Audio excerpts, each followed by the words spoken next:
اعوذ باللہ من الشیطان الرجیم بسم اللہ الرحمن الرحیم۔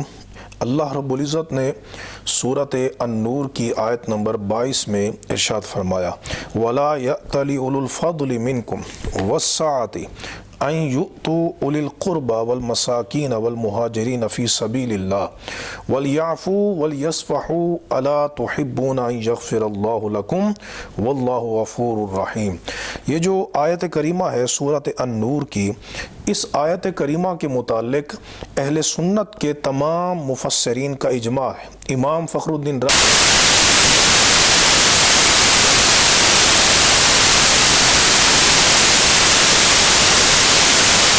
ابو بکر صدیق رضی اللہ تعالی عنہ کی شان میں نازل فرمائی، حتیٰ کہ صحیح بخاری شریف کے اندر بھی کتاب المغازی میں اس کا شان نزول موجود ہے، صحیح مسلم کے اندر بھی اس کا شان نزول موجود ہے کہ اللہ رب العزت نے حضرت ابو بکر صدیق کی فضیلت میں، منقبت میں یہ آیت کریمہ نازل فرمائی۔ ایک بدری صحابی تھے حضرت مصطح رضی اللہ تعالی عنہ، ان سے ایک بڑی سنگین غلطی سرزد ہوئی۔ حضرت ابو بکر صدیق رضی اللہ تعالی عنہ آپ ان کو خرچ دیا کرتے تھے، ان کی ضروریات کی تکمیل کیا کرتے تھے، تو آپ نے جب ان سے وہ غلطی سرزد ہوئی قسم اٹھا لی حضرت صدیق نے کہ آپ آج کے بعد مصطح پر خرچ نہیں کریں گے۔ یہ آپ نے قسم اٹھائی تو اللہ تبارک و تعالی نے آپ کی تعدیب فرمائی، آپ کی تربیت فرمائی، اور کتنے حسین اسلوب کے ساتھ کہ جس سے عظمت صدیق اکبر بھی عیاں ہوتی ہے۔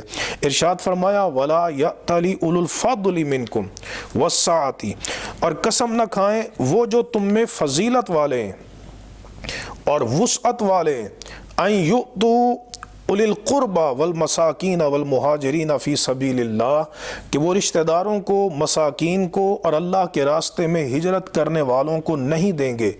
فضیلت والے اولو الفضل جو تم میں صاحبان فضیلت ہیں وہ یہ قسم نہ اٹھائیں۔ وَلْيَعْفُوا وَلْيَصْفَحُوا، ان کو چاہیے کہ وہ معاف کر دیں اور درگزر کریں۔ أَلَا تُحِبُّونَ أَن يَغْفِرَ اللَّهُ لَكُمْ، کیا تم پسند نہیں کرتے کہ اللہ تمہاری بخشش فرما دے؟ تو جب یہ آیات نازل ہوئیں تو حضرت ابو بکر صدیق رضی اللہ تعالی عنہ آپ نے عرض کی کیوں نہیں میرے مولا، میں یہ پسند کرتا ہوں کہ تو میری بخشش فرما دے۔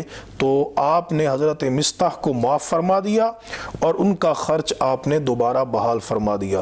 اب ان آیات میں اس آیت کریمہ میں اللہ تبارک و تعالی نے حضرت ابو بکر صدیق کو اولو الفضل صاحب فضیلت قرار دیا ہے اور مطلقاً صاحب فضیلت قرار دیا ہے۔ تو جن کو اللہ تبارک و تعالی مطلقاً صاحب فضیلت قرار دے تو پتہ چلا کہ اس امت میں جو مطلق فضیلت ہے اور کلی فضیلت ہے وہ اللہ تبارک و تعالی نے حضرت ابو بکر صدیق کو عطا فرمائی۔